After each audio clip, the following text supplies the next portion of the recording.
thank you everyone for joining us today. My name is Angie Whitfield and I'm the CEO here at the Burnaby Board of Trade. And before we get started, I just want to take a moment to recognize that we are on the traditional homelands of the Hakamiam and Sahamish speaking peoples. And we want to extend our appreciation for the opportunity to hold this event on their territory today. Today, we are very fortunate to have Lisa Archer, the founder of Larco HR, with us today to explore the roles that companies play in the culture, attracting, retaining, and engaging employees. As organizations strive to create exceptional work environments, this session will provide some insights and some practical strategies to build, scale, and evolve your company culture. Now I have a list of sponsors who I believe you're looking at on the screen right now, or will be shortly. I don't know if I'm seeing the same as you, but they are, there they are, our sponsors who support the Center for Business and Workforce Development here at the Burnaby Board of Trade. So we would not be able to provide all of these educational opportunities without those listed there in front of you. Our platinum sponsors are BCIT, School of Business and Media, Alexander College and Electronic Arts, and the gold sponsors, Hemlock Printers, Reshout Canada, and Simon Fraser University. I'd like to thank all our sponsors for the work that they do in supporting the Burnaby Board of Trade throughout the year. Okay, next up, I'm going to pass it off to our speakers. As we go through the presentation today, if you have any questions, please enter them into the chat section, the Q&A at the bottom of your screen. Okay, and without further ado, I am pleased to introduce our speaker today, Linda Archer, the founder of Larco HR. She leads a prominent HR firm committed to tailoring solutions and enhancing every facet of employee lifecycle. Specializing in comprehensive HR audits, Larco HR identifies operational gaps in process, procedure, technology, and communications.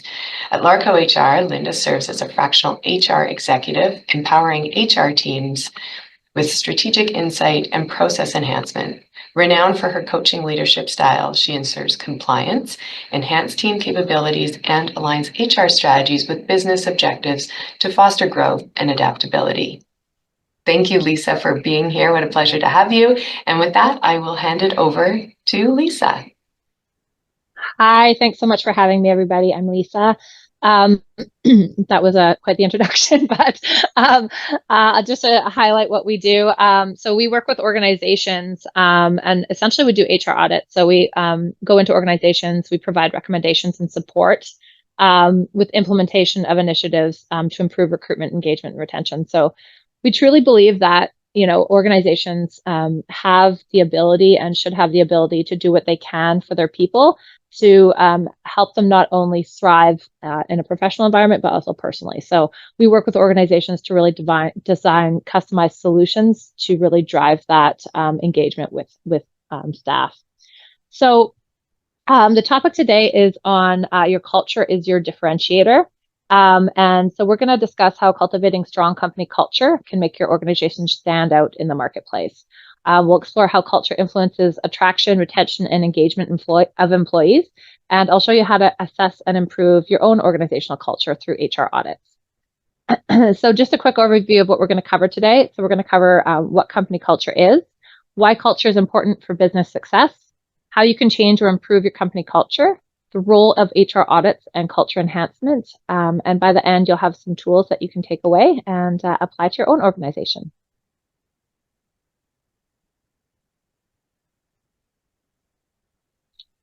So what is company culture? There's a lot of definitions out there, but we love Simon Sinek. And so what he says is that corporate culture matters. How management chooses to treat its people impacts everything for better or for worse. So this quote really encapsulates the reality that the culture you foster will either drive your business forward or will hold it back. A strong, aligned culture drives employee engagement, improves retention, and ultimately fuels business success. So whether you're starting from a place of strength or needing to address gaps, remember that your culture is your differentiator. By investing in your people, aligning your leadership, and fostering a positive work environment, you're setting the foundation for long-term success. The way you treat your employees today will shape the future of your organization.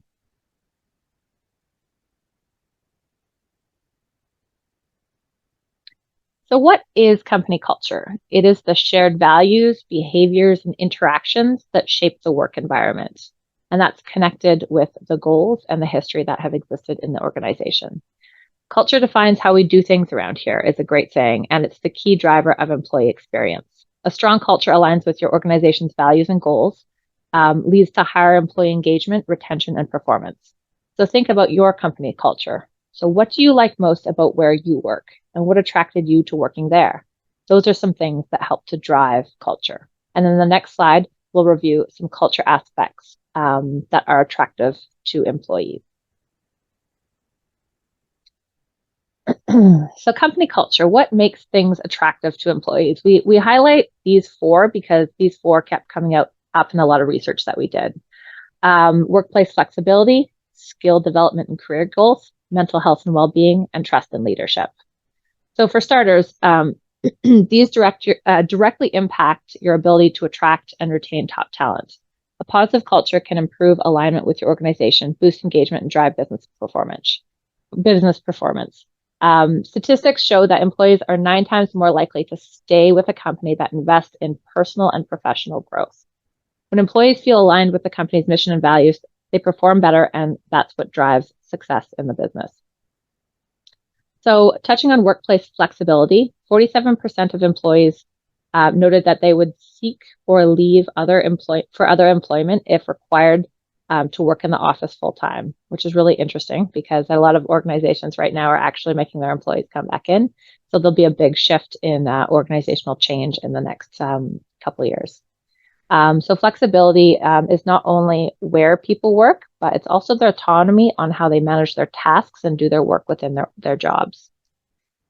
Skill development, career growth. This is really important. 9 times more likely to stay with a company employees are that supports skill building and ability to move within the organization. 83% of employees prioritize organizations that invest in personal and professional growth opportunities. So it's important to invest in your people and their well-being, which is the next one, but also in their growth within the organization. So mental health and well-being, 83% of employees in top-rated organizations reported positive psychological well-being was very important to them. Mental health definitely supports a critical factor in attracting and retaining talent. Trust in leadership. So 56% of Canadian employees believe that their leaders are role models for their company's values and culture, and trust in leadership is closely linked to higher employee engagement and retention. These are just some of them that we wanted to highlight. There's obviously a lot more. So why is company culture so important? So let's discuss what happens when a culture goes wrong. A toxic culture often stems from misalignment. So between leadership and employees, or between onboarding and actual job expectations. This confusion can lead to disengagement, high turnover, and even a decline in business performance. If you've noticed these issues in your organization, it might be time for a cultural transformation. And when I say transformation in culture, this could be big or this could be small. And keep in mind that, example that we'll use in the presentation a little bit down the road is with Lululemon, and it's a large global organization, but the same concept can be applied to organizations of any size. So a toxic work culture is a frequently confused culture where conflicting messages across the organization can lead to misalignment. Issues arise when different areas like marketing, employee incentives, onboarding, and leadership behavior are out of sync. This inconsistency creates a disjointed experience for employees, fostering a negative workplace culture. Attempting to change such a culture often fails when initiatives address only superficial aspects without realigning the core elements that shape culture, such as structure, incentives, and expectations. So successful transformation requires a holistic approach to align all elements of the company with cultural ideals. So why is company culture so important? When in today's competitive landscape, there's a lot of things that make it really important, but it helps to attract top talent. It creates alignment within the organization. It boosts engagement and drives performance. So just some stats that we want to touch on. when asked in an engagement survey, I feel connected to my organization's culture. People were 4 times more likely to be engaged at work. They were 5.8 times more likely to strongly agree that they would recommend their organization as a great place to work to others. And 62% were less likely to feel burned out at work. 43% were less likely to be watching for other job opportunities in the market. So these directly connect to attracting top talent, creating alignment, boosting engagement, and driving performance. When should an organization decide it's a good time to make a change?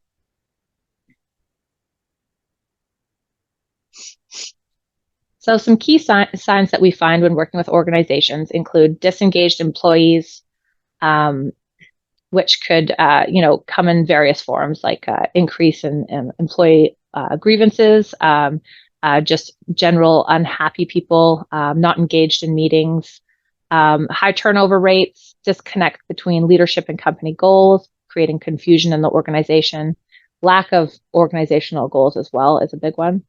So if these sorts of issues you find are happening in your organization, that's when you need to start looking into what can we do to shift the culture or see where the gaps are.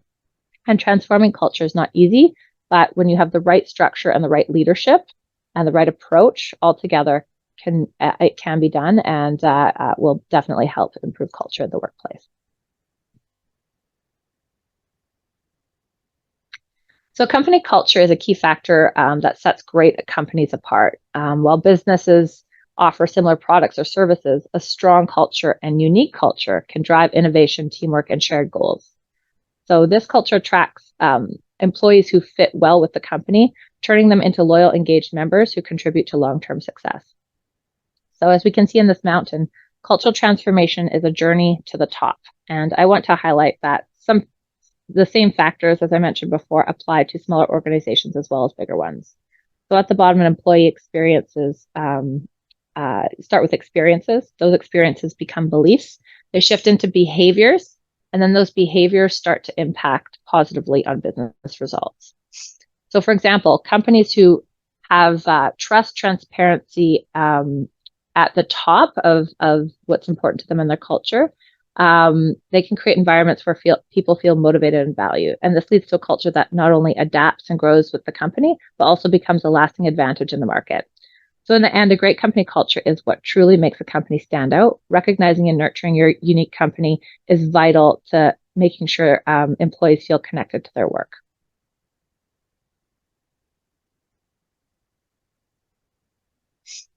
So as mentioned, looking at Lululemon, they're a local success company here in Vancouver. Their culture is embedded deeply into every facet of what they do in their business. And it's clear that their purpose, their vision, their values, they're not just words on a wall. They're truly integrated into everything that they do. And they're guiding principles that shape the way they operate, the decisions that they make, how they interact with employees, customers, communities. It's all integrated into what they do. So, for example, their purpose, we elevate human potential by helping people feel their best. So this purpose drives everything that they do, from the design of their products to the experiences they create for their customers. It's about more than just selling athletic wear. You notice that's not even mentioned in their purpose. It's about empowering individuals to reach their full potential by feeling physically and emotionally strong. So every employee understands that their role is to contribute to this larger goal of well-being, whether they are designing a new product, interacting with a customer in store, or leading a yoga class. Their vision, we create transformative products and experiences that build meaningful connections, unlock greater possibility and well-being for all.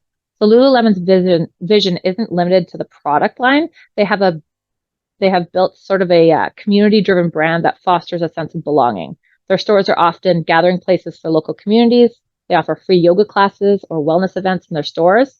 And this vision shows how deeply they understand that meaningful connections are not only critical, but they're integral in building customer loyalty and creating overall well-being for everyone that's involved. And their core values, so personal responsibility. So employees are given the autonomy to create their own actions and results, which drives accountability at every level of the company. This creates a culture of trust where people are empowered to take initiative and innovate. Entrepreneurship, the company encourages a mindset of innovation and ownership. Employees are not just workers, they're entrepreneurs contributing to the company's evolution. Courage, Lululemon isn't afraid to push boundaries, whether it's product development or how they engage with their community. They know the possibility for growth is greater than the fear of failure, and that gives them the drive to keep innovating.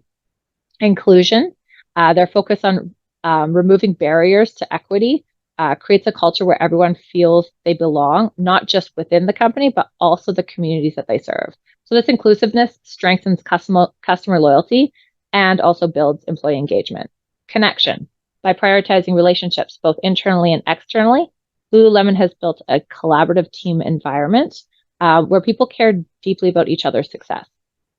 Honesty and fun. The culture of openness and sincerity combined with an emphasis on fun helps to create a vibrant, positive workplace where employees want to stay and contribute. So fun is a choice at Lululemon, but they turn these challenges into opportunities for joy. And that resonates, which helps engage employees and connect better with customers. So these values aren't just aspirational, they're truly embedded into the DNA of Lululemon. So from the way they develop their products to the experiences they offer in their stores, everything aligns with these core principles. And this alignment is what sets Lululemon apart in a competitive marketplace. Their culture is indeed their differentiator, and it's what fuels their long-term success and brand loyalty.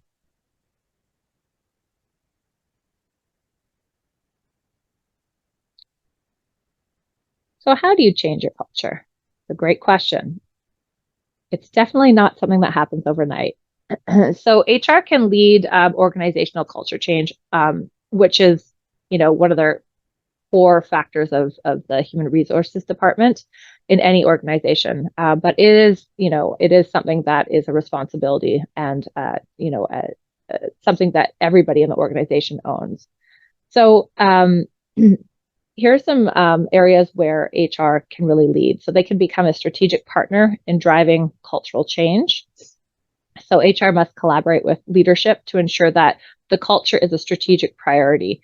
So it needs to be important to the leaders above, and HR needs to make sure that that is really important. And their involvement in shaping that culture ensures that that it remains aligned with business objectives. So HR also can bring purpose to values in life.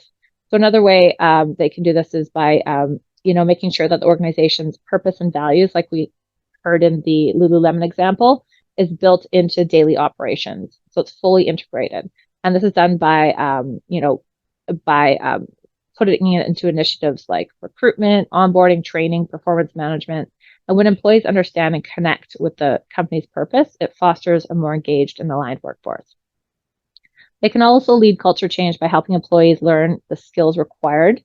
So for culture change to be effective, employees need the skills to adapt. HR can facilitate this by developing training programs, development programs and opportunities, and continuous learning pathways to make sure that employees thrive and evolve. HR can also work to align policies and processes. So possibly an overhaul of company policies and processes needs to be done to reflect and enforce the desired outcome. So when you revise this, it's not just a one-step process. It's also then integrating that into a training and understanding and communication to employees so they can connect with it in their day-to-day work.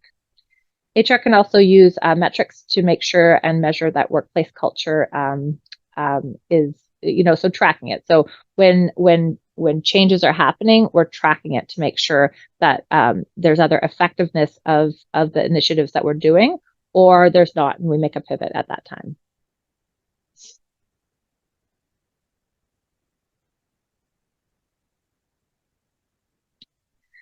So at all stages of the employee journey, HR can lead cultural change. So the employee journey, it really is, it's a meaning, it's kind of the journey that all employees go on from start to finish. So from recruitment to offboarding. So everything along the way. And this journey can either be short or long. And and it's at each of these key stages where employers have the opportunity to affect meaningful and personalized culture change for employees. So the main stages. So really at recruitment, it's where you're brought on board, everything from attraction, company values, really hitting home the culture and opportunities. So what are you doing for your branding? How do you show up on LinkedIn? How are you celebrating your people? It's the first touch point into the organization for an employee, and it's an opportunity to demonstrate how you can contribute to the organization's success. Why do I want to work there? So that's really important from an internal standpoint, but also from an external one. Next, in the onboarding, once hired, employees are introduced to the company's culture. This is the phase where they begin to make the company can begin to make an impact and help employees see a sense of belonging. So effective onboarding really sets the tone for the entire cultural experience. Understanding their role. So as they settle into their position, employees receive feedback and coaching to better understand their responsibilities and how they contribute to the organization's success. So this clarity is essential for fostering confidence and engagement. Next stage is as you go, there's, throughout your journey, there is developing skills. So continuous learning is key. Employees are given opportunities for professional growth through training and development programs, ensuring they can evolve with the company and contribute at higher levels. So what is your company doing to evolve people within your organization? The fifth stage is all about recognition.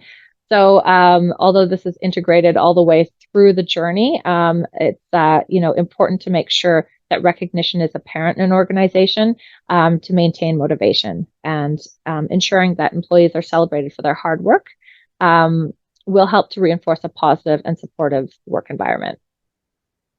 Additionally, maintaining a balanced work environment, as we talked about at the beginning, with flexibility. So making sure that the company encourages employees, to thrive both personally and professionally, ensuring their well-being is prioritized, and integrating that into their work day to day.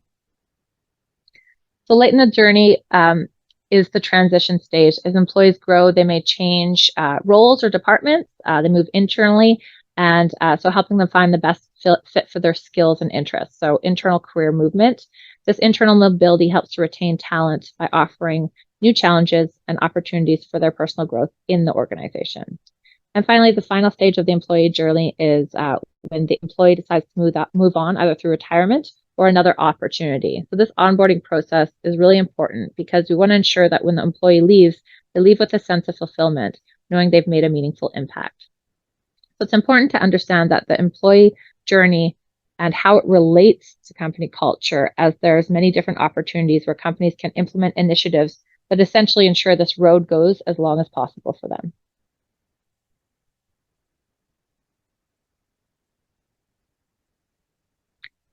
So how do you assess culture? So assessing culture requires a structured and proactive approach.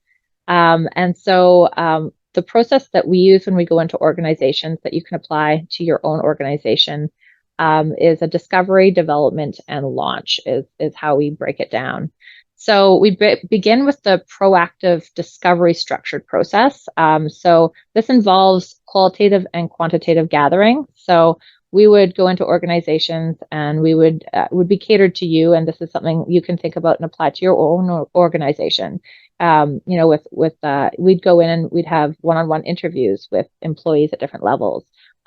We'd do focus groups. We'd administer surveys, either a pulse survey or an engagement survey. And we'd work with organizations to really hit home on where their workflows are breaking down. So we would do workflow assessments. So by combining qualitative insights from this data that we gathered with some quantitative data, we can form a complete understanding of the company culture. So that gives us like a full insight into what's happening right now. Next, we move into the development phase. This is where we focus on designing end-to-end user experience. So at this stage, we use the insights gathered from the discovery stage, and then we build solutions that cater to the entire employee journey. So we ensure that that the culture aligns with the strategic goals of the organization. So it's always connected to the strategic goals of the organization, the gaps that were identified in the discovery stage, and it's really specifically catered to exactly what those two bring, which is what we come out with is a bunch of recommendations. And those recommendations then get shifted into the launch phase. So this is where we focus on project planning, developing those tailored solutions from start to finish specific to the organization. And we always do that with a customer-centric mindset. So this phase really involves not only creating solutions, but testing, monitoring, developing training materials, creating standard operating procedures, and all of this supports the long-term success of implementing new initiatives for the organization to help with that shift in culture.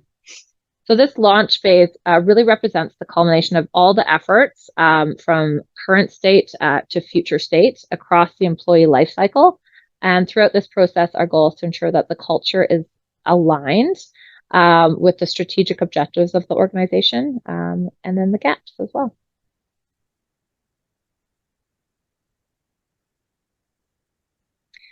So this is on the next 3 slides, I'm going to outline a real example of a client that we worked with and this process of discovery, development, and launch. So when we worked with this client, they had come to us and asked us to do an HR audit as they were noticing an increase in turnover. They were seeing more grievances and less engagement at various company events or even in meetings. So we did a customized audit for them. So in the discovery phase, we did focus groups. We did a full engagement survey, and we gathered insights into the operations of the organization entirely, but also how it connected to HR. So we had a lot of data to work with, and people were really excited to share their information. So, in the engagement survey, we had not only answers in the engagement survey where they could answer from between 0 and 100 how they felt in certain things, but we had 11 open-ended questions that allowed them to write down exactly what they were feeling or how they wanted to answer that question. So we had something like 2,000 responses of written data that we had to work through as well. But that's what really tells the story. And so we connected those all together. So we kept hearing that there was a lack of clear expectations, feedback was inconsistent, and if there was performance reviews, they lacked structure, and they also, wasn't consistent across the organization. We also heard that there was engagement from leadership was lacking, and there was a disconnect between the employees and the leaders, and then the leaders and the strategic directions of the organization. So some of the quotes we heard, which helped us kind of drive these recommendations and solutions, were, that, we feel like the morale is very low right now among staff. We heard, I'm just here until a better opportunity comes along. And so, the impact of that is, with having a low morale is, there was, lack of recognition due to unclear performance expectations. In the work environment, there was an increase in stress recently and mental health. Employees were struggling to prioritize tasks without guidance. And there was a perceived inequity, so perceptions of unequal treatment across roles and departments leading to disengagement. So this is all we discovered in phase 1.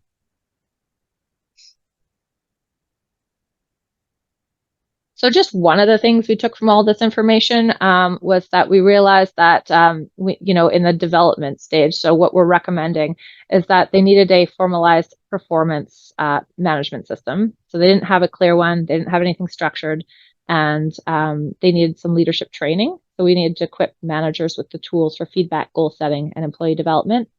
They needed some cultural initiatives, so launch programs to enhance culture, focusing on team building, transparency, and performance communication.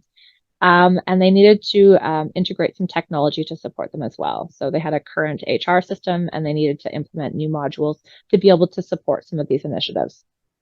So our expected outcome for this is that employees would have a better understanding of role expectations, receive consistent feedback, reducing uncertainty, and it would provide enhanced leadership support and regular check-ins to foster a more connected and motivated workforce.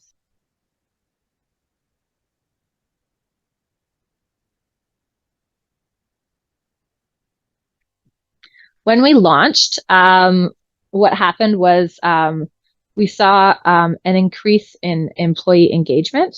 So they felt more connected internally to their teams, the organizational goals, their sense of purpose. There was higher morale and consistent recognition. So there was more check-ins when we implemented the performance management system. Part of it was more regular check-ins, so people felt more recognized, also connected to an improvement in morale. So it was overall a better work environment in terms of positivity, growth, and understanding. And the leadership training really provided a platform for leaders to make employees feel, that they were recognized. They felt motivated to do their jobs, and everybody ultimately worked harder. So some of the quotes we heard was, "It feels great when someone notices the effort I put into a project and gives me feedback in front of the whole team." So as I mentioned, part of the part of the process for the launch is also, gaining data into seeing how these initiatives are working. So, we implemented a pulse survey, which is a really targeted survey on a specific initiative sent to random people in the organization. So we do depending on the size, 5% of the, in population. So even like 10 people would respond to this pulse survey, and we'd get some data back that would contribute to supporting or not supporting the initiatives that we had rolled out. So overall, it was, a positive implementation.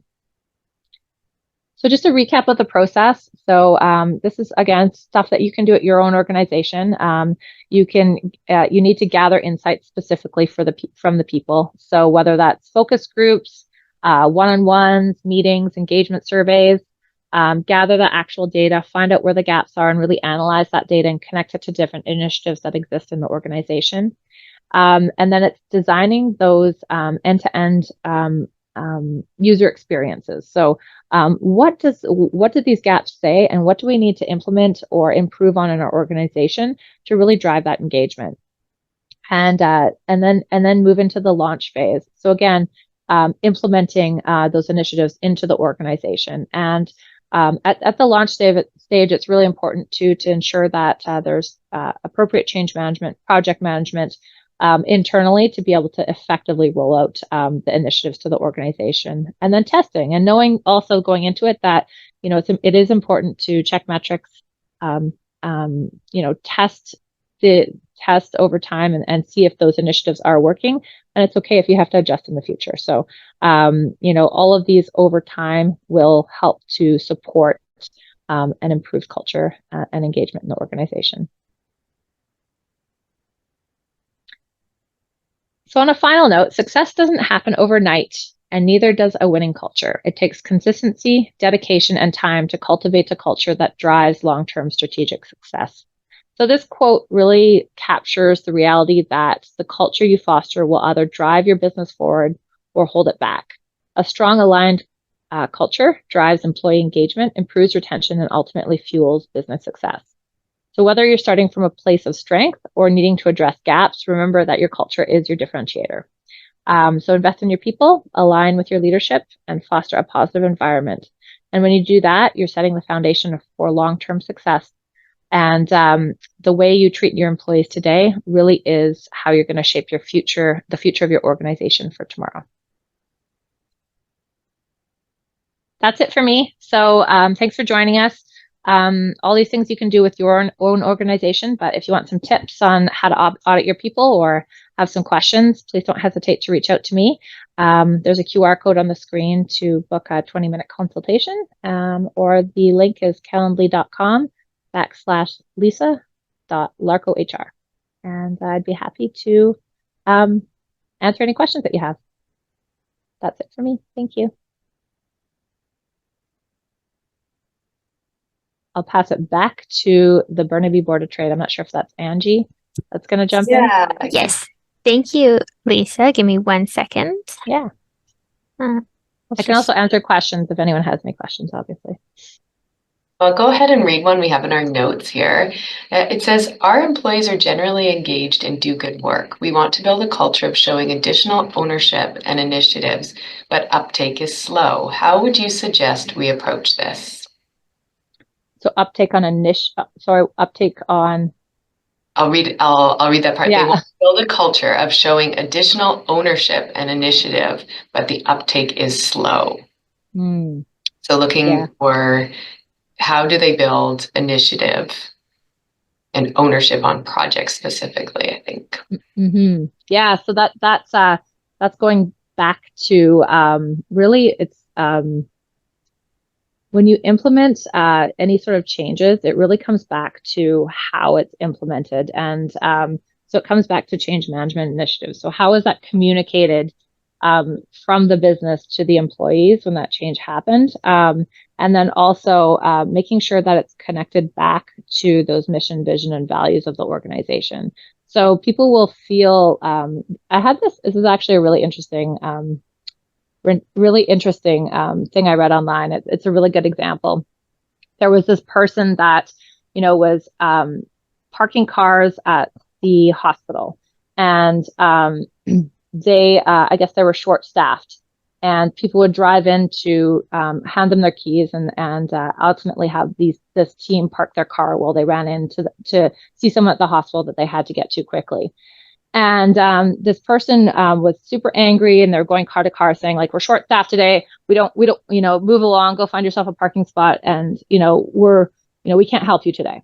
And so what's interesting is, that person seemed really like disgruntled and frustrated that, they didn't have support to help these people. And so and it came across as being really rude. And if you think about the people that drive up that need to have their car parked because they're going into an emergency, they are feeling really anxious, probably really upset, and really horrible about having to come to the hospital.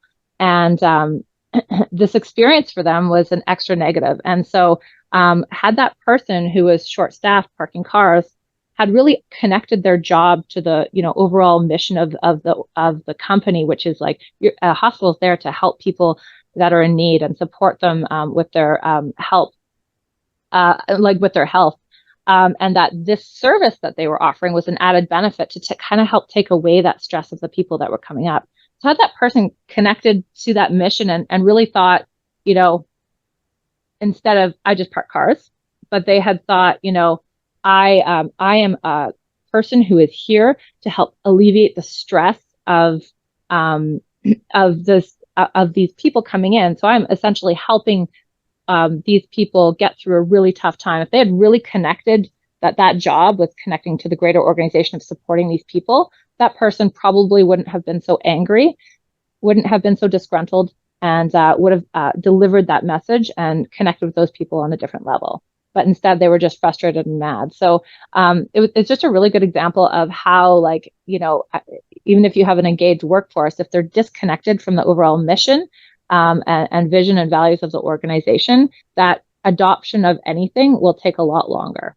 So I'm not sure if that answers your question, but it all leads back to, and what that is it leads back to the organization's ability to really drive those through and filter them through the organization to make meaning in your day to day and take ownership, for example, like you said. Not sure if that answered, but you can tell me. I can help you with that. It's good to hear the practicals, like how Yeah. others have used the stories. That was a great example. If anyone else has any questions, just a reminder, there is the Q&A option at the bottom of the screen. If you want to type that in, we can ask Lisa some questions. And I think also we have a hand raised. Sorry, give me a second. Okay. Oh, we do. Yes. Can you grab that one, Sarah? Yes, I'm trying. There we go, Samantha. Samantha, go ahead. Okay, thank you. Hi, thank you for that great presentation. It was really nice to see, a way to approach the sort of issues companies have. And how would you recommend people approach things in like the very common situation of the management being disconnected from the general workers? So, for example, they will make regulations or policies that workers have to follow, perhaps without consulting the workers, and then the workers are not fully on board. As just one example of that, how would you tackle that? Yeah, it would literally be an audit of that entire process. So I guess what exactly, where exactly is that gap? What exactly is happening there, and all the people that are connected to it and the process that are attached. And so it's really looking at if the leadership is feeling disconnected from the people based on policy, there's a gap there. And so if that structure still needs to exist, is how can we support the process to make it better? It's really like just diving into that in a more and honestly, to be honest, sometimes it does take like an outside person to come in, and it might be something that's big and bright and shining that internal companies can't see because they're so this is the way we've always done it, and we're locked down because of this.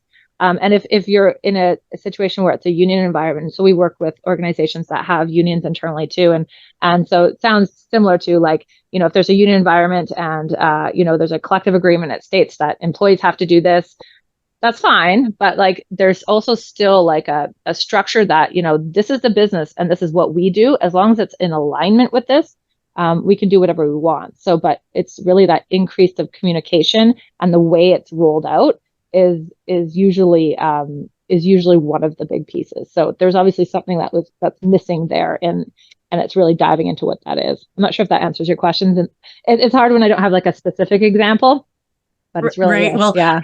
I can't give a specific example, but just in terms of, I guess, identifying why perhaps people don't what problems people might have in following the policy, I guess, and perhaps the upper management looking at, does the policy actually align with their mission? I'm suspecting that it doesn't really align with the mission, and there's a sense of that without being able to name that that's the part of the issue. And for sure, and that's a big change management piece, because if it's not in alignment, and that's a major piece, then it's like, okay, how can we make it more aligned and then communicate that, right? So it's like kind of a two-piece, and it's like it would be very structured. It would be applying the change management processes to be able to ensure that employees do understand it and it is aligned. So it's funny because we touch on the mission, vision, and values of Lululemon, but really like that's not just some words that people wrote on a piece of paper. It's like okay, now that it's here, like executives own it, owners own it, like, and how do we filter it down and really like every day, that hospital worker is connected to that overall mission, and how do we make people feel that way? So if those things are not, if those are just words on paper, it makes it really hard to be able to build culture and find out where those gaps are